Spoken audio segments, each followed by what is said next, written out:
ಭಾರತೀಯ ಅರಮನೆಯೊಳಗೆ ಬಂಗಾರದ ಸಿಂಹಾಸನದಲ್ಲಿ ಕುಳಿತಿರುವ ಭವ್ಯ ಭಾರತೀಯ ರಾಜ ಮಹಾರಾಜ, ದೇವಸ್ಥಾನದಲ್ಲಿ ಕೈಮುಗಿದು ಪ್ರಾರ್ಥನೆ ಸಲ್ಲಿಸುತ್ತಿರುವ ರಾಜ್ ಮಹಾರಾಜ, ವೇದಮಂತ್ರ ಜಪಿಸುವ ಪುರೋಹಿತರು, ಶಾಂತವಾದ ಭಾರತೀಯ ಗ್ರಾಮ ರಾಜ್ಯದ ದೃಶ್ಯ, ಹಸಿರು ಹೊಲಗಳು, ಒಟ್ಟಾಗಿ ಕೆಲಸ ಮಾಡುವ ಸಂತೋಷದ ರೈತರು, ಪಾರಂಪರಿಕ ಮನೆಗಳು, ಆಟವಾಡುತ್ತಿರುವ ಮಕ್ಕಳು, ಹಾರುತ್ತಿರುವ ಪಕ್ಷಿಗಳು, ಬರದಿಂದ ನರಳುತ್ತಿರುವ ಭಾರತೀಯ ಗ್ರಾಮ, ಬಿರುಕು ಬಿಟ್ಟ ಒಣಭೂಮಿ, ದುಃಖಿತ ರೈತರು,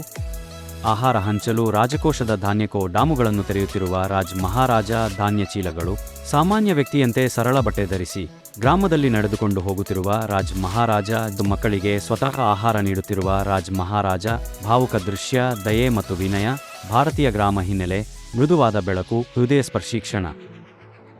ಭಾರತೀಯ ಕೃಷಿಭೂಮಿಗಳ ಮೇಲೆ ಮಳೆಗಾಲದ ಮಳೆ, ಹಸಿರಾಗುತ್ತಿರುವ ಬೆಳೆಗಳು, ಸಂಭ್ರಮಿಸುತ್ತಿರುವ ರೈತರು, ರಾಜ್ಯದಲ್ಲಿ ಭವ್ಯ ದೀಪಾವಳಿ ಆಚರಣೆ, ಜನರೊಂದಿಗೆ ದೀಪ ಹಚ್ಚುತ್ತಿರುವ ರಾಜ, ದೀಪಗಳಿಂದ ಪ್ರಕಾಶ